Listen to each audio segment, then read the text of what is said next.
would ban all countries that have a bad track record of human rights abuses from participating in all major international sporting events. Can we have Prime Minister here?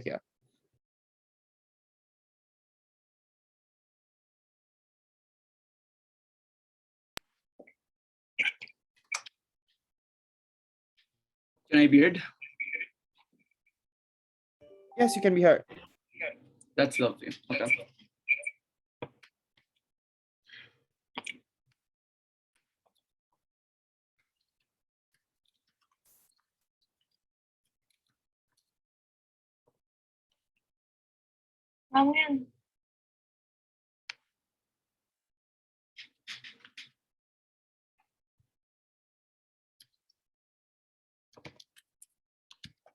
Okay.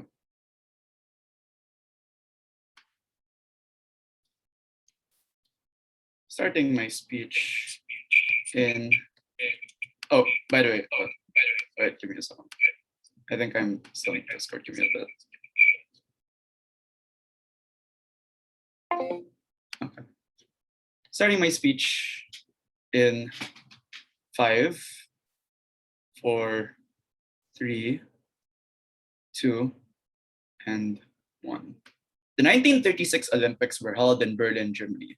It was held in the height of atrocities against the Jews, in the midst of an evil regime that posted swastikas around the Olympic Stadium. To have this image in the first place is evil, because the helpment and the abatement of evil in any way is as wretched as evil itself proposed. What's the context that we're going to be dealing with within this debate? 3 points. 1, I think this is likely to be done in collaboration with bodies such as the UN and the Human Rights Watch. That means 2 things. 1, these are non-partisan parties that are unlikely to be swayed by international pressures, i.e. these are NGOs that don't have direct influence from people such as China and these evil regimes in the first place. We're willing to set up separate commissions that aren't swayed by these people where they don't have things such as votes. Secondly, I think they're likely to know a lot. So even if, for example, the vast majority of people don't know about the crisis in the Decree region, these individual parties are likely to know that. As a result, we're better able to have these decisions with a multitude of information by virtue of this being their specialty.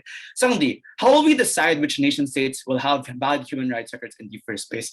2 standards. 1, I think this has to be an ongoing crisis, i.e. this has to be something that the state is actively doing right now. We won't harm a nation for a crisis that it's already reformed. Secondly, I think this has to be an active effort by the state to do harms. So for example, we would prosecute, for example, a state for committing wholesale genocide against the LGBTQ, or for example, Ethiopia for killing the Tigray region, but we would not do the same, for example, if a nation state, which is poor and likely has no means to be able to do so, cannot provide food to citizens. We think there's a difference between active negligence and negligence forced upon nation states. And lastly, we think that there's just unlikely to be cases such as the Russian Olympic Committee, because of the fact that we think that's a loophole that the Olympics is likely to be able to hedge against. That is to say that these individual Olympic committees are going to be able to enforce better and more stringent regulations over time. We also have the fiat to do so under the fact that this House would motion. Arguments then. Firstly, on the fact that the Olympics should not allow dictators to gain any sort of political clout through the competition. And we think that the Olympics has the moral obligation to ban these sorts of things in the same way that's banned the Russian government, because of the fact that it's cheated. A few sets of pre-layers. 1, how do we think do these evil regimes in the first place and these university hated regimes generally operate within the context of the Olympics? We think that there is a few incentives that they have to be able to do really damn well and to increase the amount of PR around the athletes that they send. 3 things. 1, I think they want to be able to divert attention internationally away from their human rights abuses. So when news headlines shift away from them talking about their abuses and talk about, for example, the gold medal that they're able to achieve, I think that's a general net harm. There are a few reasons why this is likely to fly in terms of the media. 1, because of the simple fact that the media itself often shifts through stories very quickly, because of the fact it has a very short attention span, and the same thing goes with people. At the point in time that a new flashier story happens, i.e. developing nation state X that hasn't historically been able to get gold medals in the Olympics was able to do so, we think that that replaces the amount of attention brought upon these things. Secondly, then, is to just talk about the concept of PR and the fact that they're able to gain things such as soft power from this. So I think that this soft power, in the sense that individuals are able to replace their perceptions of you, of being this very clouty, very powerful nation by virtue of being able to gain these things such as the Olympic medal. I think that this happens insofar as individuals see what is going to be seen on the screen and see that you've won these things that are universally recognized as a sign of international clout. And by virtue of the fact that these things are likely to be plastered around many news stations, given the fact that these dictatorial regimes probably have some amount of influence over like international news, given the fact that they can pay these individuals, I think that's far more likely that people will perceive you as being a large, powerful nation internationally because you're able to dunk on other people during the Olympics. And as a result, they're more likely to do things to trade with you. They're more likely to trust you as a nation state because they perceive you as powerful and clouty. There's something to be able to say is the fact you're able to increase trust then domestically within your own citizenship.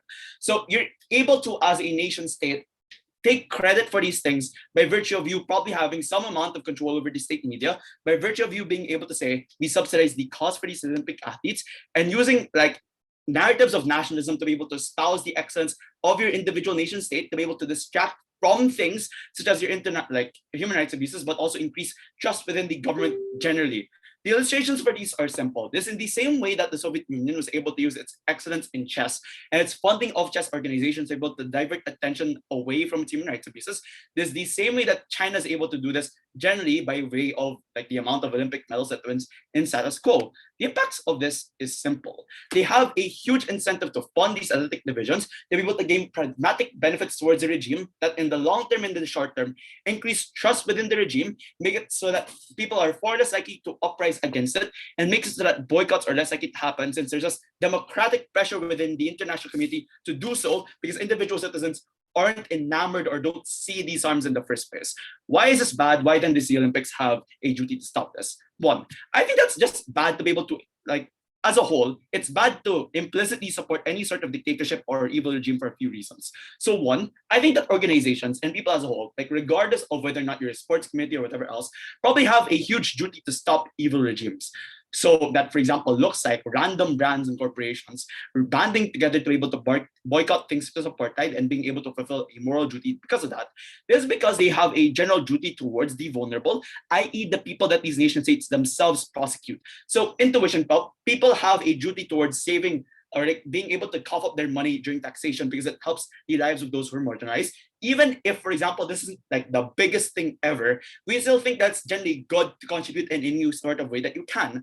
There's something to say is that they probably have a duty towards sporting as a safe space. So take note that these regimes literally prosecute many minorities, i.e. the LGBTQ, i.e. Black individuals within their nation states, i.e. Muslims. And I think that's generally offensive towards the people who are parts of these groups to be able to compete against them and to see these nation states benefiting off of the Olympics like, and do the sports that they love. Like even if, for example, as a result of them being part of these minority groups, we think that these Olympic athletes and these Olympic committees probably have a duty towards sporting as a safe space because it's only when you make sporting a safe space in the first place that you're able to get the best version of play possible within these places. What are the impacts of this? One, even if we do not succeed, i.e. we do not like, for example, like ban China completely, I think that's still good because it's still able to have some sort of a dent by way of us trying at the very least.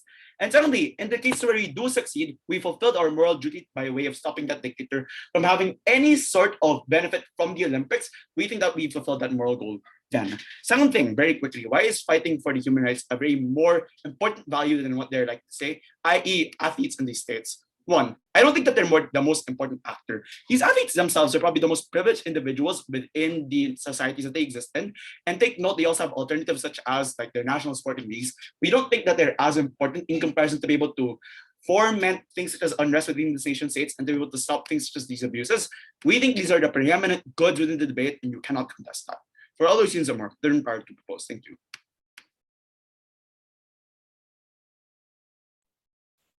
All right, speaker spoke for 7 minutes and 37 seconds. Can we invite the leader of opposition to introduce the opposition's case? Here. Am I audible? Yes, you're audible. Okay, great. I prefer verbal POIs, preferred gender pronouns, she or her. Okay, let me set up my timer and drink some water.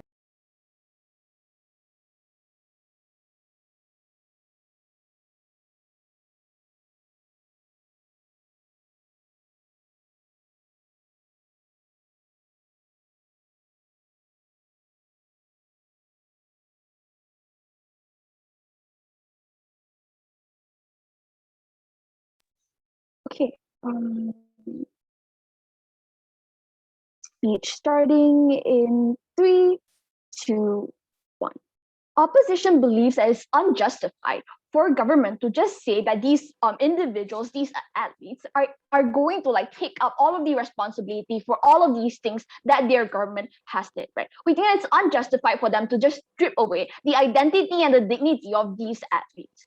So before I get into my arguments, I'll start with a few pieces of setup.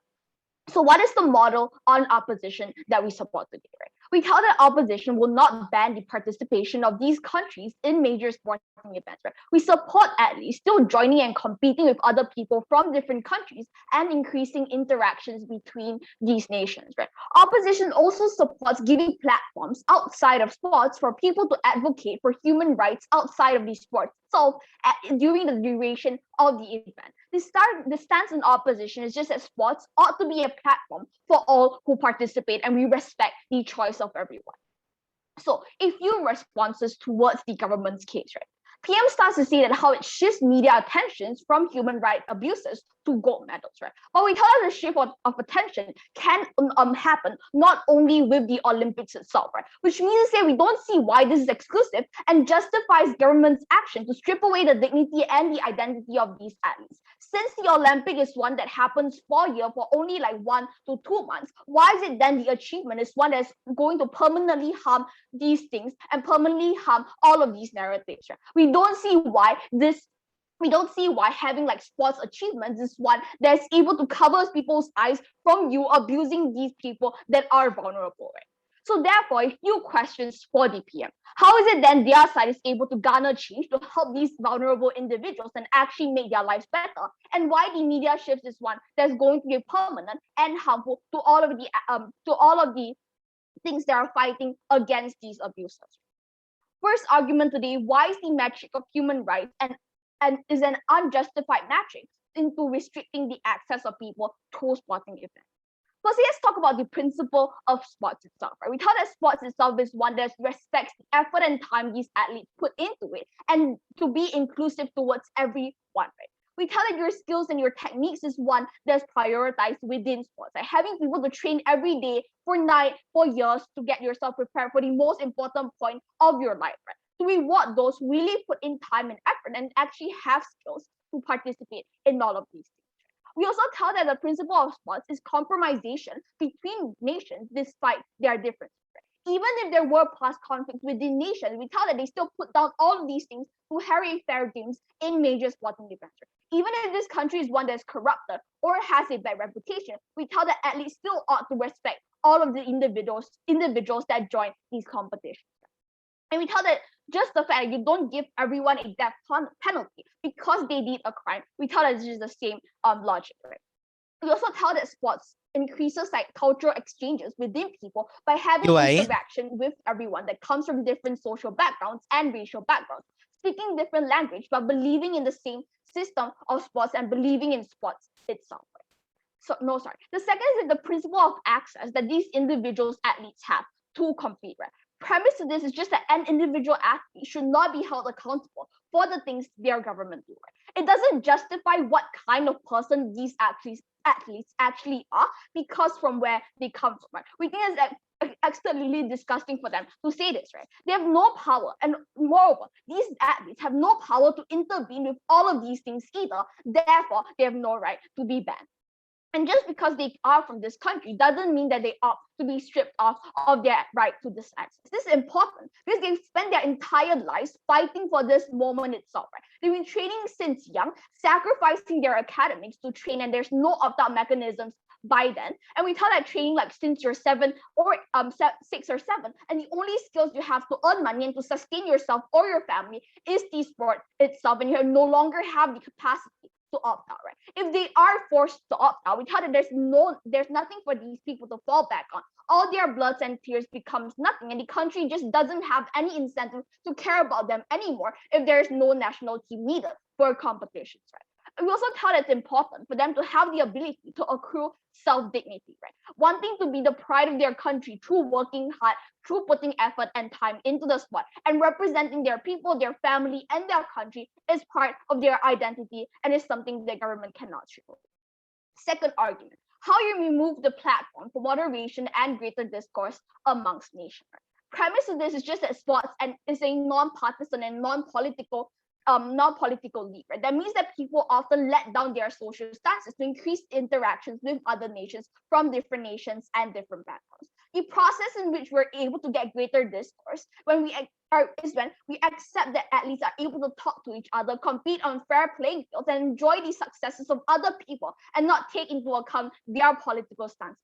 There's this overall more interaction and greater atmosphere amongst the people within different regions. This is like the Chinese badminton players congratulating the Taiwanese men's double after losing the gold medal match. Right? And also that we tell that perception we send is that propagating the narrative that the world loves peace, right? That your political stance doesn't make you different, and these people can actually still interact and be friendly to each other. And we have it's often another prerequisite to have some degree of discourse and some level of change and compromisation, because it's more likely going to open up these people and engage in more grounds and levels of discourse.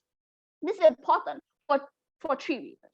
Because the access towards information is one that trickles down the political sphere and the discourse in the peace talking process. Right? There's a decrease in anatomy towards each nation that politicians are less likely going to weaponize the narrative to use it against each other, but to see this as an opportunity to put discussions onto the table and work on compromises. For example, the China and US Cold War ping pong diplomacy, where it opened up relationships between the West and East during the Cold War, is already past it. It also looks like North Korea and South Korea forming contingents in Winter Olympics that time, where both countries have decreased the polarization with each other, and both leaders were in progressive to talk about denuclearization and the opening up of borders. It's also more likely going to come to a table and compromise and discuss for the direct prerequisite towards opening up trades and between nations and peaceful paths. There's also a greater amount of de-escalation of conflicts under our side, where athletes actively interact with each other and have good relationships with each other. For all the reasons, proud to oppose.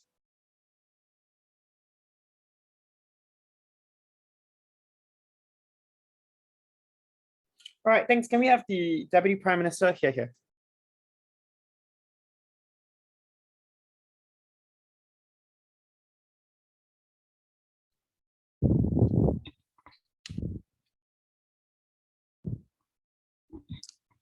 Hello, am I seen right now?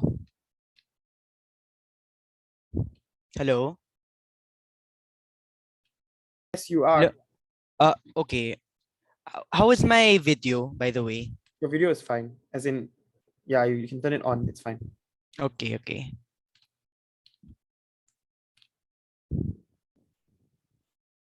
One moment, please.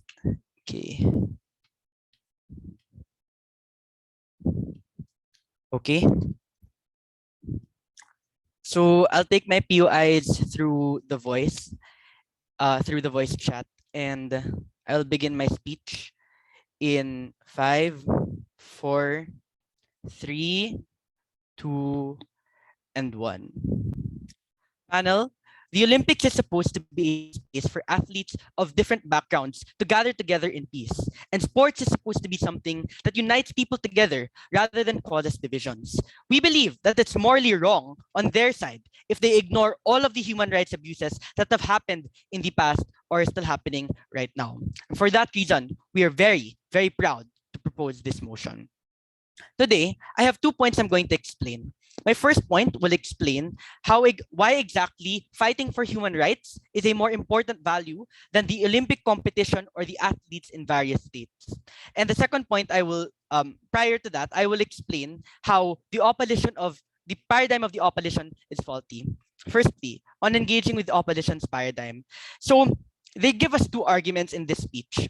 The first argument is how human rights is an unjustified matching because the principle of sports itself is supposed to be focused on effort and time.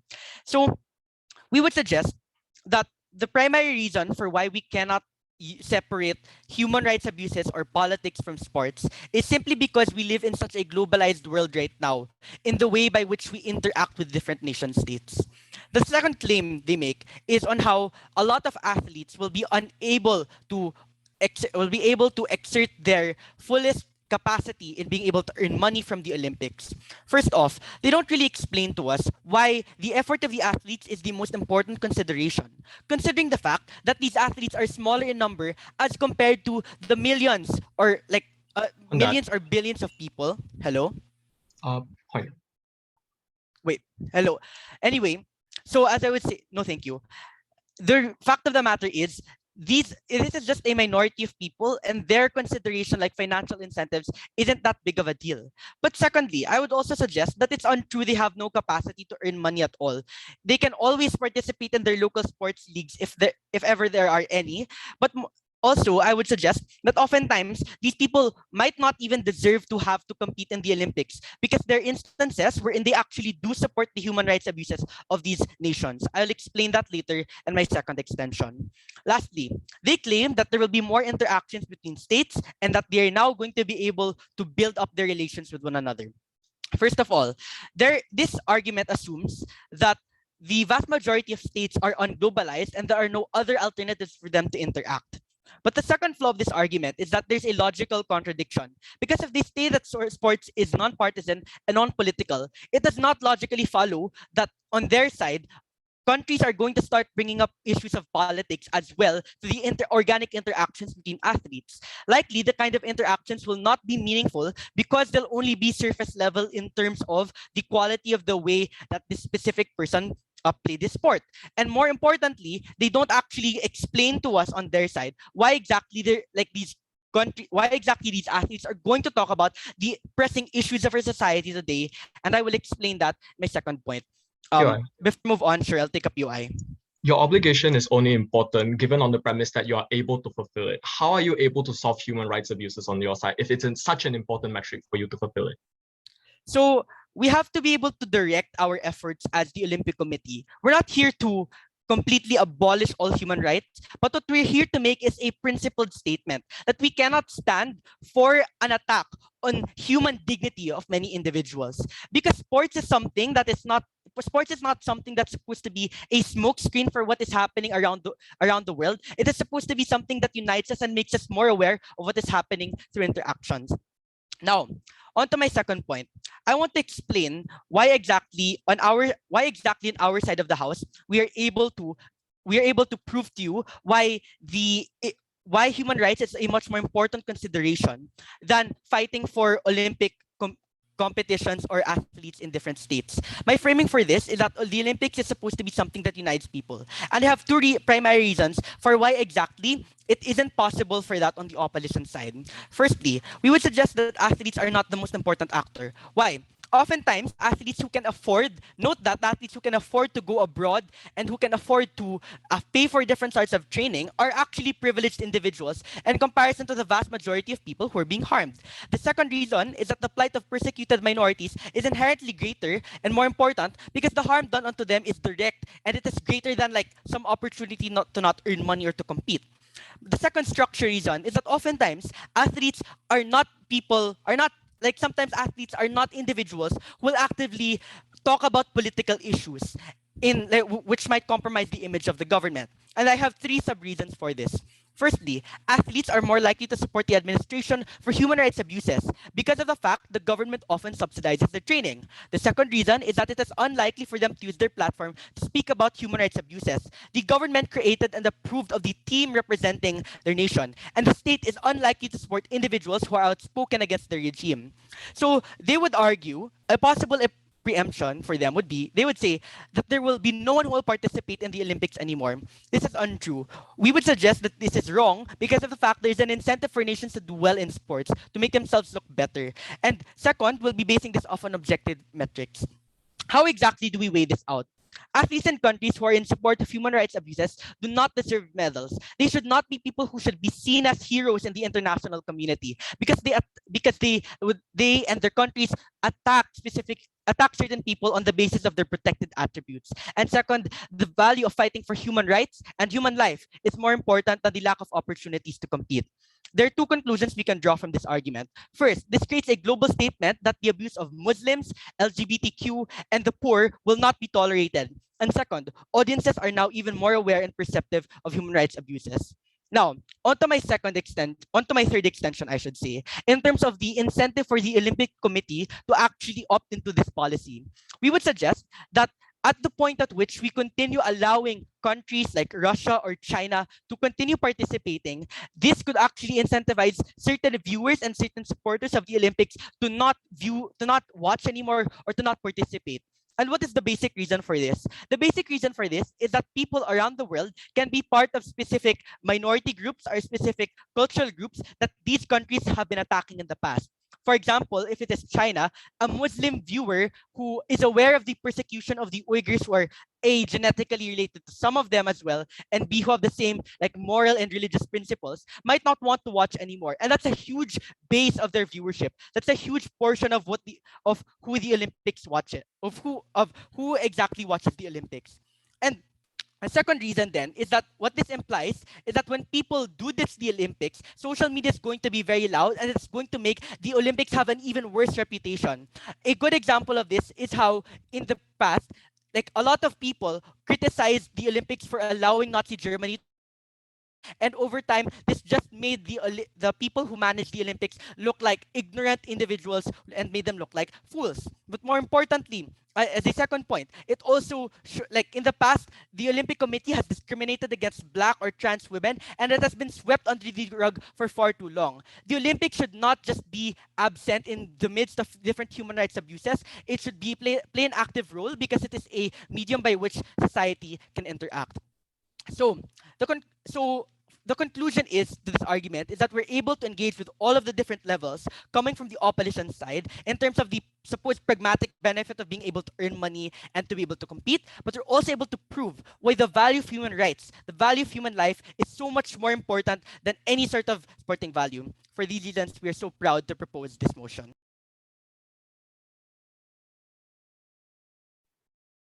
All right, we thank the Deputy Leader of Opposition for that speech. Speaker spoke for 8 minutes and 17 seconds. Speakers are reminded to adhere to the time limit for their speeches. Nothing is taken down after 7 minutes and 15 seconds. All right, can we have the Deputy Leader of Opposition here? Hi, just checking if I'm audible. Yes, you're audible. Great, thank you so much. I prefer POIs through voice, and I prefer it around the 4th or 5th minute. So you can ask during then, and I'd be happy to take one if you have any. Yeah, thank you so much. Speech starting in 3, 2, 1. Jesse Owens won 3 golds in 1936, striking down into Nazi Germany's narrative that a black person is one is inferior to the Caucasian race. You actively strip away the doubt and you actively strip away the access to information for people to engage with each other, regardless of their social backgrounds, in order to directly translate to a prerequisite into actually furthering these sorts of changes, into progressing forms of benefits for the most vulnerable in this case. I'm going to weigh 2 different things in this speech. Firstly, on the principle clash and metric in which we're able to actually fulfill the principle. Secondly, it's just to say that if the metric was actually about standing against discrimination and actually attempting and finding ways in order for you to actually increase scrutiny and in order to actually translate to change, I think that's a metric that side of opposition is able to co-op better on our side of the house exclusively. First thing, I think the principle analysis and the principle and the entire principle clash was one that's quite important and quite hinged upon on the government case, that so long as the obligation of the Olympics Committee is to actually just ban people of human rights abuses, that they have an obligation to stand against the abuses of minority individuals. That means to say that they have an obligation to shun away and strip away any form of access for individuals who have no relation towards these things. I think this is the principle that they had to defend. I think there's a few reasons to show why it's so. The government analysis was because that dictators will have clout and increased PR around them. 3 layers to this. First, if there are massive atrocities in status quo, that means to say that international scrutiny has always existed over their heads. That means to say that even if they have actually won gold and they have actually gotten publicity for their country and Russian athletes actually winning diving and winning any Olympic sport, that does not downplay or dilute any form of publicity or scrutiny towards that is negatively directed towards these forms of dictators. If their incentives was if their analysis was hinged upon our narratives building around their clout and all that, we do not believe that is one that's exclusive. Because if China was unable to actually gain clout and gain publicity into their own media sphere, they're still able to get it in so many different ways, such as their economy, such as their own brainwashing and these forms of indoctrination towards their people because they have a closed-off country, because their media was one that's quite directed and favored towards their government. That means to say that all in all, we do not really get how is it they're able to increase PR, regardless of their participation or not. Larger sporting events already gain a large amount of publicity. That means to say that regardless of you participating or regardless of human rights abuses happening or not, the clout and the financial incentive for media biases to actually report on these sporting events exists regardless. I do not get why is it then the Olympics committees and the athletes' achievements was one that's seen internationally as the contribution to upscaling their country, because we believe that often or not the achievements that these individuals bring are more directed towards themselves and an individual, and the public perception internationally towards them is more often than not directed towards a Chinese diaper instead of the CCP themselves. Even if they buy into the fact that yes, there's a principled justification to it, there are a few reasons to actually disprove why is it untrue or why is it outweigh the principle that Bernice has brought to you. Two layers. First, the principle of sports is one that's already important in this debate. I think it was already characterized and fleshed out to you by Bernice to talk about why sports is quite out of touch with the stuff around them. That's why Russia was only banned for doping, because it infringed upon the principle of sports. That means to say that often or not, it's quite important for individuals to actually be able to access sports, to actually have the best quality of athletes actually competing on the stage in order for them to actually see it. But it's just quite untrue that IOC stands for human rights abusers just because they do not ban it. They can still protect protective attributes in these forms of sporting events. They're still able to stand against discrimination in these events. That means to say they're still able to take a stance against forms of discrimination and abuses by not banning them. But secondly, the obligation of the committees and sporting organizers lie exclusively towards the athletes and viewers. That they have the largest duty to provide recognition for the best Chinese divers to win the gold in the Olympics, and to also show to you how is it that people from Myanmar are also able to actually win gold and win medals in the Olympics. That means to say that you also have to provide people with the best quality of sports. That means to say that you have to provide access to largest amount of people as possible. But I just do not really get why it lies on these Olympic committees to actually protect human rights abuses, because there are international bodies in the UN and Human Rights Watch as per Gulf's analysis. That means to say that there are other alternatives in which individuals are able to actually flesh out their stances against human rights. But exclusively, the principle of sports and the principle of accessibility for individuals to like something is one that lies exclusively towards the IOC and these sporting committees. That means to say that we are the largest obligation to actually protect it as well. This is the largest metric that we have to weigh on in this case. But before I move on to individual athletes, sure. The reason why other alternatives like economic bodies cannot just be the alternative on your side is because the Olympic Committee is more accessible to people on the ground, because they watch it on the media, they watch the news, and it's so much easier to comprehend rather than jargon about different political and economic issues. How do you engage with that? Okay, just firstly, I do not really get public scrutiny on the ground is one that's important. But secondly, it's just to say that if you really ban these individuals from the Olympics, that means to say that there's less coverage over the reasons why, especially when it's seen as something that's prevalent. But sure, I'll engage with that later on the metrics. But secondly, we just question the obligation of these individual athletes in status quo, given that they say that they do not have much capacity to enact change between these countries. I do not get why there exists an obligation to opt out. Because if Gulf's characterization was that individuals' rights are absolutely infringed upon by their states, them escaping taxation or not funding those regimes is indirectly, it's already more likely to lead to their own prosecution. They will have to stay silent about your political stances if you do not like your country, or else will kick you off the Olympic team and you're unable to actually participate. All of these things actively push athletes to no alternative to actually stand against the state, nor have they the capacity to actually do so. So even if they somehow are supporting these forms of regimes, without it is one that's coerced, is one that's indirect and irrational for these athletes to do so. That means that there's no obligation for them to represent the state and be accountable for. I think the obligation that these individuals have is to themselves, that Bernice has told you. They've gone through large amounts of intensive training. They sacrificed their entire youth and stable future to be an Olympian. That means to say it's quite exclusive that even if they do have their national sporting leagues, it does not give them their own intentions and them to fulfill their dreams after sacrificing their entire life. It's also about the self-dignity for them to actually be able to represent their countries, to win gold and stand on the podium for people to actually applaud them. These forms of recognition on an international scale directly lead to these individuals' well-being. Sure, opposition might not be able to win on human rights stances, but because of the speculativeness of the duty of these individuals towards these countries is already non-existent, but the direct access towards a better future is one that's certain. Secondly, it's just to note that there's been no process coming in from PM or DPM to explain the process onto why you actually solve human rights abuses. That means to say that given that the impacts of seeing vulnerable individuals are absent, which means directly translates to you failing this obligation, but moreover, we've already shown you why is it non-exclusive. OP is able to win on this principle on certainty. The IOC is able to certainly protect the access for individuals. But lastly, on the pragmatic scale for individuals and actually outcomes, that means to say that we're able to actually protect you and we're able to actually show to you why is it the impacts that we bring to you are prerequisite towards fulfilling this obligation into standing against discrimination. It will actually give this platform that's non-partisan to individuals to actually talk about it. That even if they do not talk about politics in that sphere, they're able to actually directly translate it to forms of like soft power and soft discussions between countries. It's like China finally able to open up to the US after forms of ping pong diplomacy, the North Korea and South Korea are able to actually reach an all-time low tension between this. You're able to actually give this exclusively when the message you send and perception you give is that athletes are all equal. Like countries are able to compete together like healthily and are able to actually share successes together. The message you send is one that's positive. You're more likely to have incentive to actually have discussions on the table. Given that we're able to show you how exclusively you're able to get it on our side of the house, is one that's a comparative win on the metric of actually leading to better pragmatic outcomes. Very, very proud to oppose and standing for against discrimination. Thank you very much. Thank you very much, Deputy Leader of Opposition. Can we invite the government whip to sum up the debate before the reply segment? Here. Hello, am I audible? Am I choppy? No, you're fine. Okay. Okay.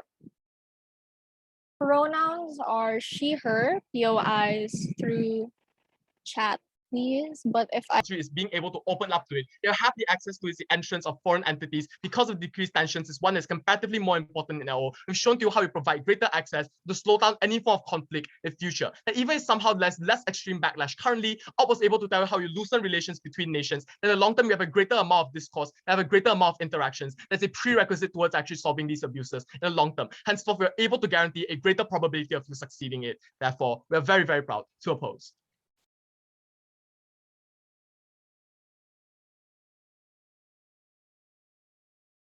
Can we have the proposition reply speaker to end the debate for the House? Government reply here.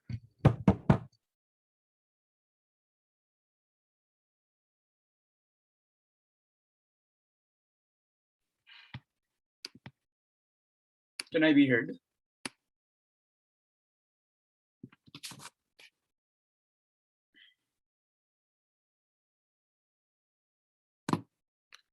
Okay. I'll take the lack of noise as a yes. Starting my speech in 5, 4, 3, 2, and 1. The opposition runs a false comparative. That's a question of punishing athletes and only athletes versus nothing at all on our side.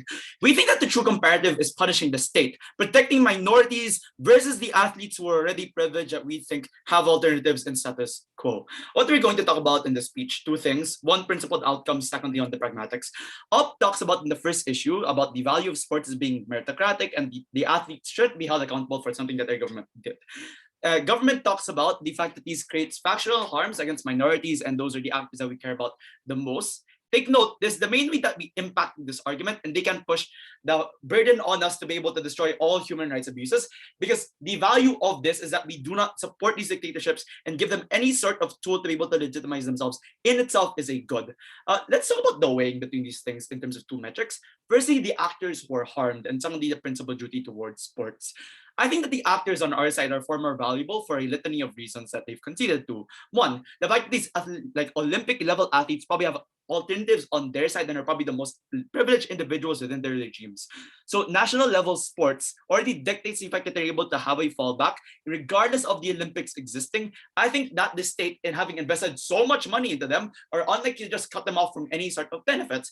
But secondly, I think that they're less worthy of these moral considerations because the fact that they're tools of harm on their side. Even if they, for example, did not consent to these things, and by the way, this is debatable, since in many cases they do actually really like the nation states that they came from, they're far more likely to be able to act as tools of harm, be able to prop up the regimes and legitimize them and make them less likely to fall under international scrutiny, less likely to fall under domestic scrutiny. As a result, they aren't as worthy of consideration. On our side, then, we defend the people with barely any alternative.